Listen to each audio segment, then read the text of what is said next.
Welcome to the new video about Anchor Panic, and today I wanted to talk a little bit about the pay-to-win aspect of this game, and I'm curious about your opinion, so feel free to share it, please. I want to hear it, because I might be biased a little bit, and my statements might be not a complete truth, so yeah, I want to see your response. Anyways, I believe this is going to be important to share some impressions from this game, how actually generous it is, how actually good it is from this perspective, and so on.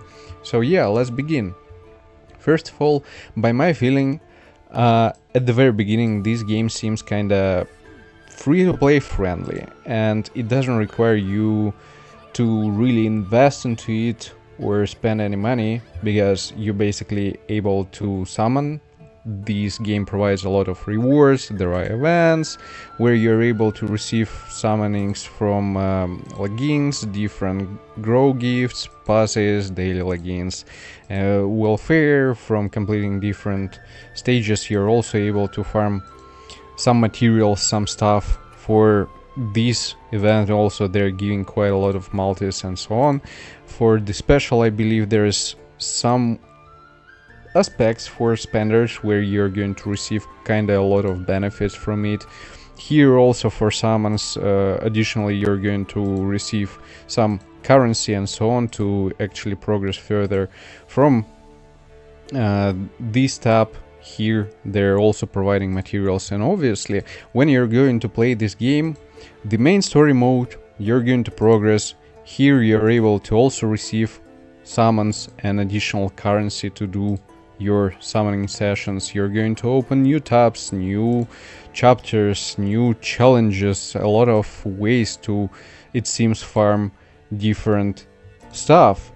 And also about challenges, here they're also providing quite a lot amount of these type of resources, materials, maze, sub-stories, City Unlimited, Project Hope, just a lot of different tabs, a lot of different challenges, a lot of different activities to do. And I still have like this one closed because it requires me to clear the special mode, I believe, chapter 5.8, and this is far away from being completed. But yeah, with all of that generosity and all of that amount of summons that we're able to receive for ourselves, actually here from 7-day login we're going to receive the SR character selector, which I'm going to discuss in the upcoming video and share my thoughts about it. But yeah, with all that amount that we're able to farm, how is it actually easy to farm all of that stuff, all of that materials, multis, and so on? Well, at the very beginning it seems kinda easy, not gonna lie. You just can do couple summons, build up your team with whatever you have without really paying a lot of attention, and just go with what you have without SRs and so on. And you're going to progress, at least with the story mode. It's not going to be that difficult, at least at the very beginning. Maybe after a couple chapters you're going to see some struggles, but overall it's doable. Again, you're going to farm resources and you're going to get yourself materials and summon tickets, so you're able to summon for characters. But yeah, what about the gacha system in this game? And this is the main question here, the main struggle, I believe, which kinda makes it more difficult. First of all, I should mention that 50 pulls as a pity, it's not a bad one, for sure. 180 per one ticket, it's not that huge of amount, and you're able to farm quite a lot.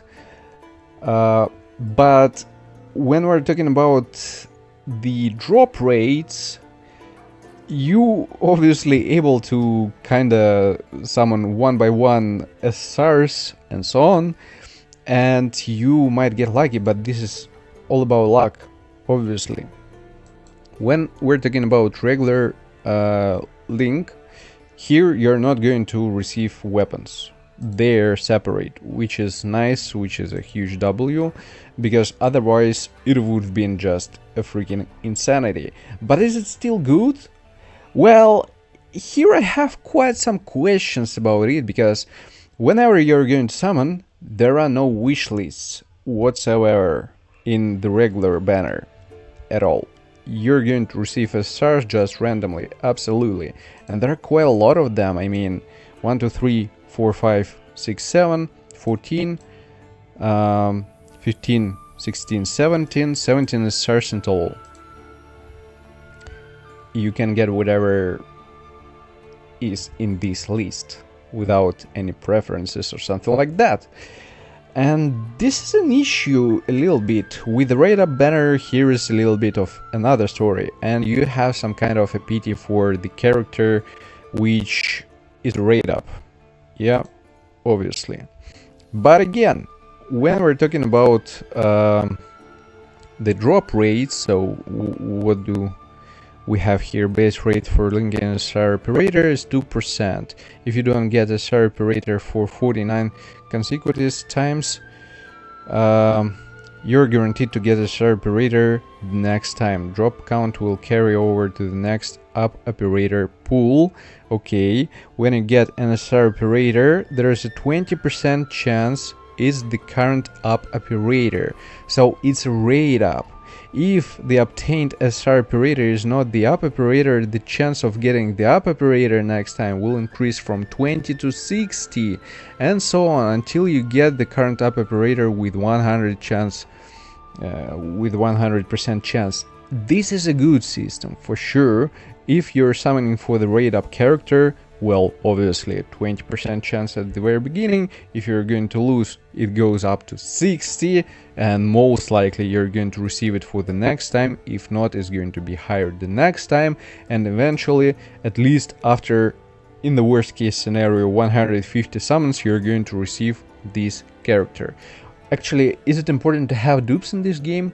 Well, not really, I guess, but we're talking about different modes and challenges and endgame content which we're going to unlock after completing certain chapters in the story mode. And here I have a feeling that actually dupes matter, and quite a lot. I'm going to explain why in a moment. But yeah, this is a great system overall. It's okay. I mean, it's unfortunately not that after 50 summons, in the worst case scenario, you're going to get at 100% rate the next time, but still 60%, it's not that bad. The main question for me is the regular link. For real, just a huge request to devs of this game is to make the wishlist for the characters which we have here, because this is at some point insane to me. I won't recommend anyone to spend the currency which you're farming for the regular banner. It's not worth it at all. If you're farming tickets, great, use them, but the currency, no way.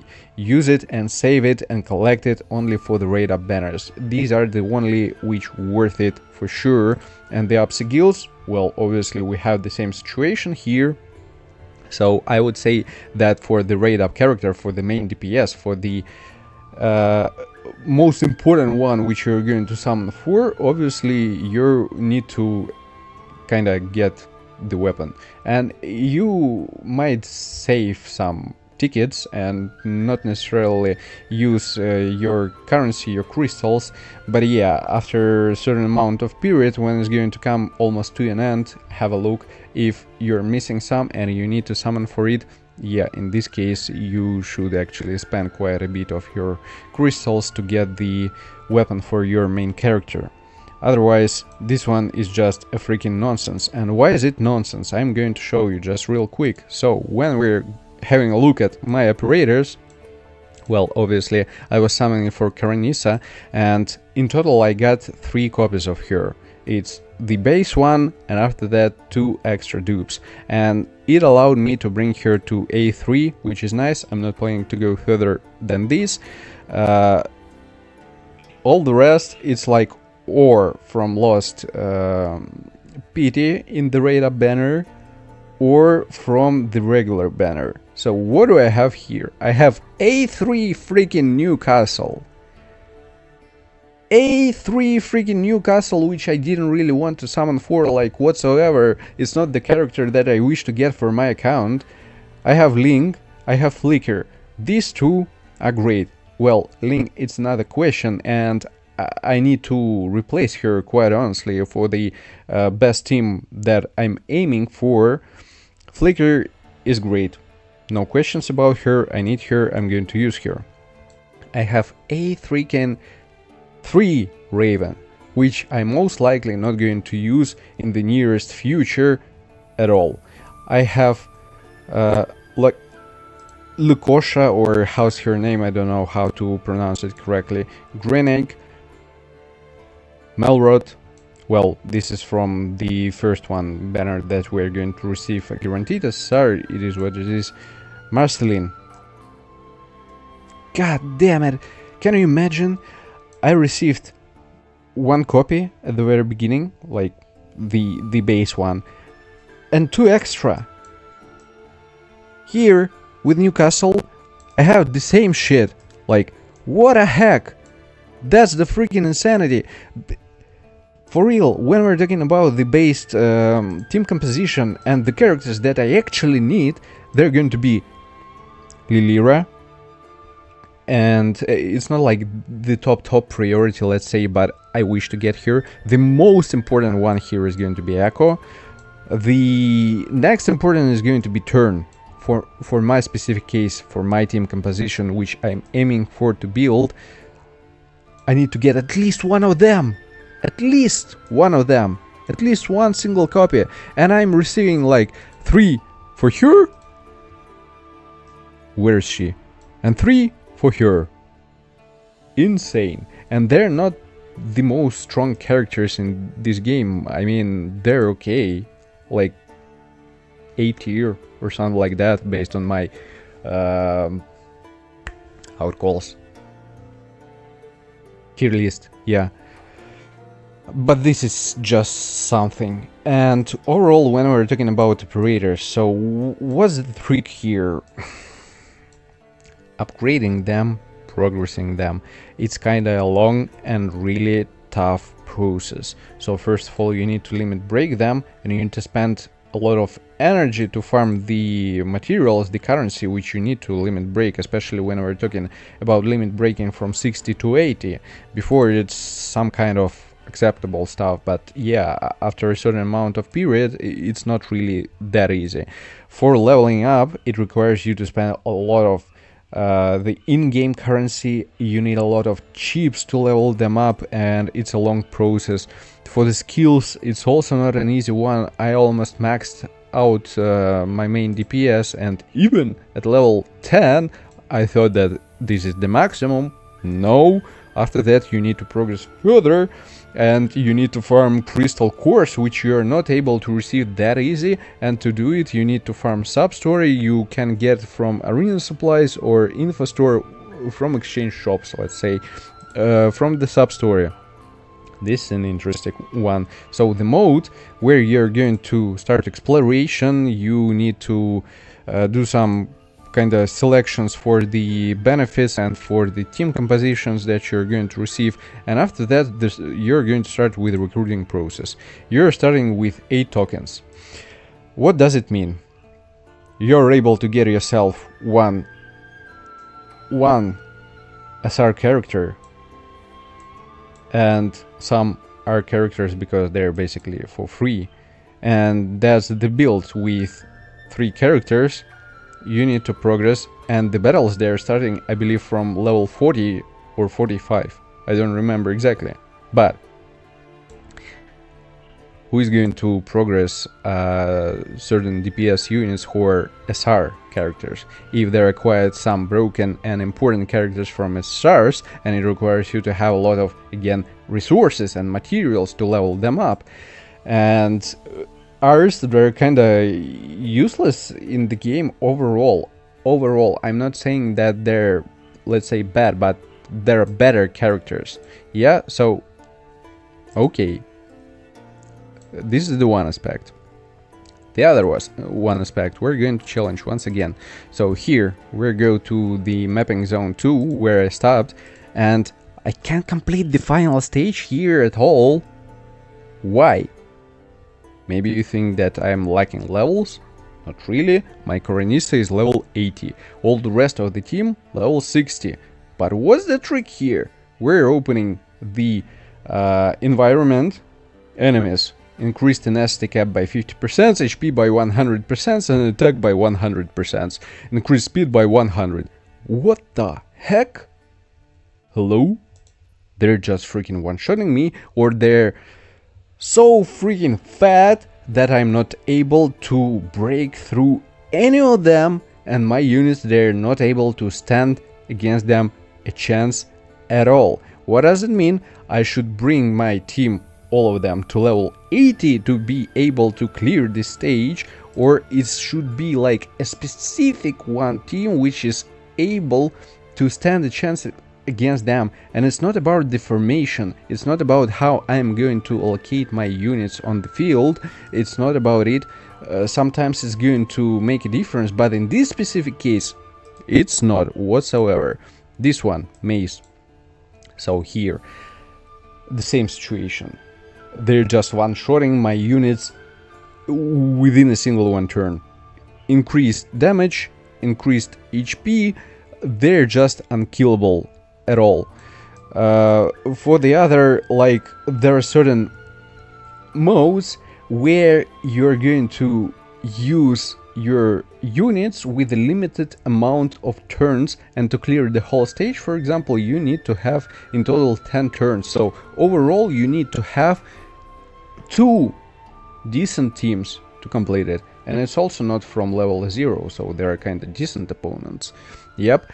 The other aspect, that there are certain challenges, certain modes where you're limited in terms of units that you're able to use. And what I mean by this, for example, there is a stage where you're not able to use healer.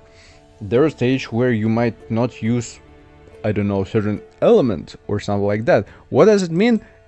It means that you need to have pretty much all units in the game. At least this is how I feel it right now. And yeah, you may say that this is the end game content, for sure, but when we're talking about the main story at a certain level, even with the team that I have, and I can't say that this team composition is bad. Maybe I need to progress, I don't know, with their gears, with their weapons and so on, and level them up. Yeah, for sure, and it's going to take time, but overall, when even I'm matching at a certain degree the levels, at certain stages I'm not able to clear them, because again there are certain limitations for my team and so on. And yeah, I don't know, like specifically for me, for my case, I need to have certain characters to my team work properly. Maybe I'm bad at building teams and I understand how the game is working. It might be the case. Let me know what do you think, guys. But yeah, certain moments, they're kinda unclearable right now for me. It's a good thing, don't get me wrong. Challenges, they're nice, but if they're kind of meaningful, and it means that, for example, with the teams that I have, with the characters that I have, even after quite some amount of time, I will be able to clear it, and not to have some specific characters which I'm not able to get, because when we're talking about the summoning sessions and the raid ups and the drop raids, the whole question for me is about the regular one banner. So yeah, guys, let me know what you think about it. Are you agree, disagree? How is your experience in this specific case? Just share your thoughts, and thanks for watching. See you guys in the next one. Take care.